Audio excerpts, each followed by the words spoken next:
It is time for another episode of Conspiracy Theories. This is the COVID edition. New documents show the U.S. pushed a partnership with the Wuhan Institute of Virology all the way back in 2017. And get this, it was designed to help, quote, pandemic preparedness. Yeah, a lot of good that did. We all know it didn't work out. And we've seen just how cooperative the Chinese government has been since.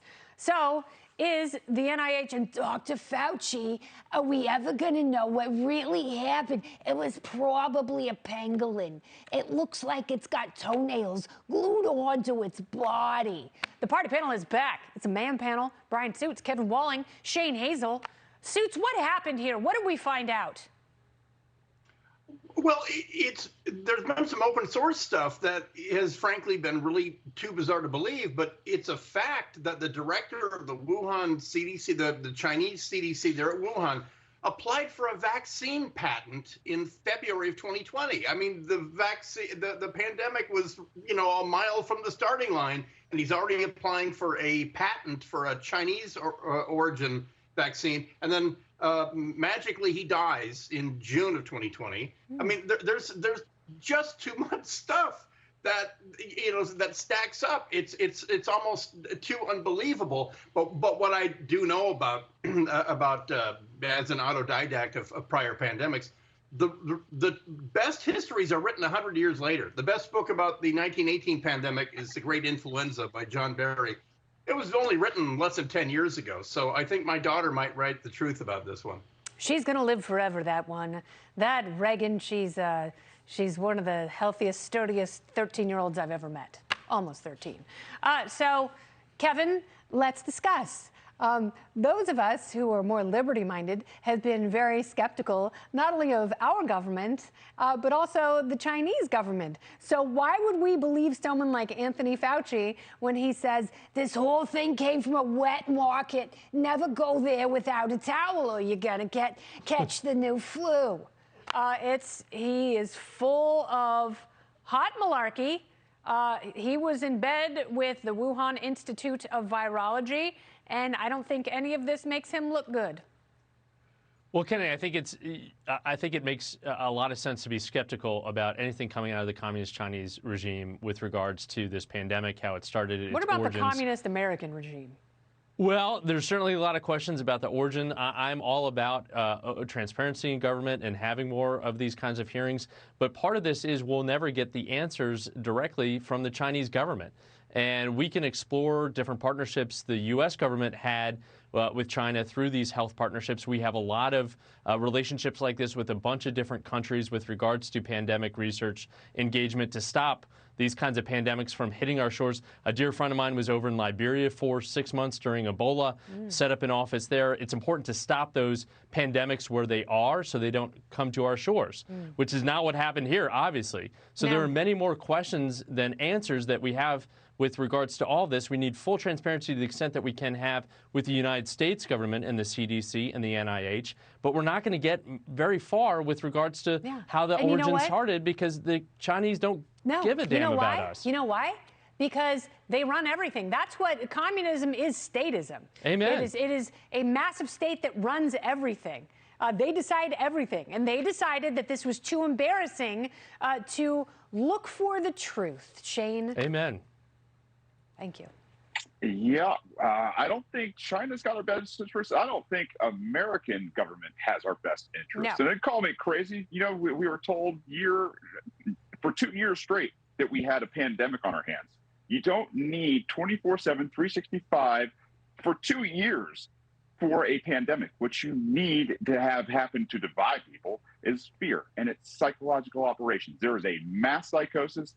It has been well established. Like, if people are actually dying, if you need to wear a mask, very, very quickly, like, this is not something that we should be messing around with. It doesn't take 24/7, propaganda. And to think that we're ever going to get the truth or justice out of any administration, Democrat or Republican, is an absolute. Close them all. Close the NIH, close the CDC, close D.C. for all I'm concerned, and we'll all live more peaceful, freedom lives. Well, that's where I live right now, so let's not do that. Let's not close D.C. You can load up absolutely. the Kia and head north, Kevin. We've always got a place It's for a you. You know that. Volkswagen. Don't hold that against me.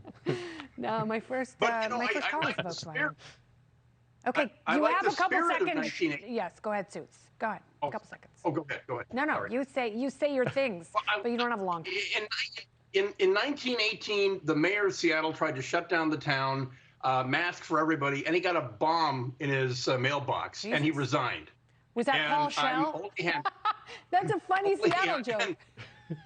and so I really am dismayed at what sheep we became these past 2 years. Yeah. And if there's an agenda, I think that was it, is to make us compliant. I don't like Yeah, that. and fear breeds compliance. To Shane's point, and it's disgusting. Absolutely. Out of an abundance of caution, everyone needs to wear a condom on their face because that's where babies come from.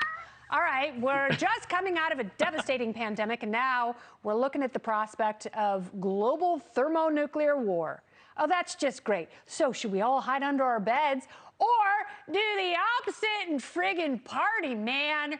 The spring break capital of Florida reportedly expecting triple the amount of people looking to get loose. Do they have the right idea? And what's the craziest thing you ever did on spring break? Suits? I think it's going to be a bacchanalia, isn't it? It's going to be, we've held these kids down for 2 years. Yeah, exactly. And that's what happens. They're going to be spring breaking 2 years worth in the third year. It's astounding. I really, as a Washington State Cougar, I salute the drinking that's going to be done. It's there's going to be a lot. I mean, they Just have, watch out for the Cougars down there. Videos, yeah, because we're doing the show down there. I just decided. Speaking of which, Kevin, I'm coming down. It's a great idea. You and I can go. We can go scout for some young talent. We are two Cougars. We are two Cougars. We absolutely are. Hello, and, Miami. We like the same type of fellas, so you're on notice. You know it. Kevin, what was your craziest spring break? Craziest spring break was senior year. We went to Orlando, Disney World. Wouldn't sound like it got crazy, but it did, because when you do a shot in every one of the nations in Epcot, that's 11 shots, and you throw up in the fountain right before the fireworks spectacular. Well, at least there was Look a out, fountain. Minnie and Mickey. It got a little sloppy. Shane, you obviously hate Florida because you're from Georgia. Yeah, who goes to Florida? Yeah, gross. No, we love Florida. We love Florida here in North Georgia. It's far enough away from us. Did you ever? He's running for office. He's not going to give you a story. Oh, he's a libertarian running for office. That's all he's going to give me. You want my craziest story for spring break? Craziest story. Some guy by the name of Colin Powell talked me into going into Iraq in 2003, and I'm telling you, there was no beer, there was no girls, it was just a desert, bunch of dudes. Terrible situation for a guy like myself. That is it doesn't. What a boner killer, Shane. I was hoping that there was going to be like broads and bikini contests and all that kind of stuff. You're not allowed to call them broads anymore, Kennedy. Yeah, on this show, we have a moratorium on banning great words. Suits, did you? I mean, I know you were in combat, but you did stuff, right? You went to college with Sarah Palin. Did you and Sarah Palin ever party?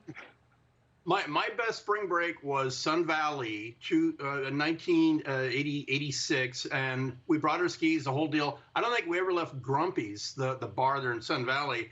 And Bruce Willis ran over my buddy's skis and bought him new skis. True story. Like, that is such a great thing for someone in college to do, is lay your skis down behind Bruce Willis's car while he's back out and be like, Bruce, you just drove over my skis. And he'd be like, yeah, let me get you some new skis. That's my Bruce Willis. He said, welcome to the party, pal. Yeah. My best spring break, MTV spring break, Lake Havasu, Arizona. We were shooting at night. We pulled our boat up to an island with sleeping college drunk students, and they pelted our boat with rocks. Okay. That's the best story? Thank you. That's a great story.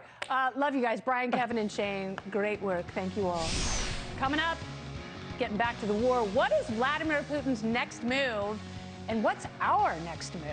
And what is the CIA doing in the midst of all of this? My main man, Mike Baker, he's in the house to break it down next.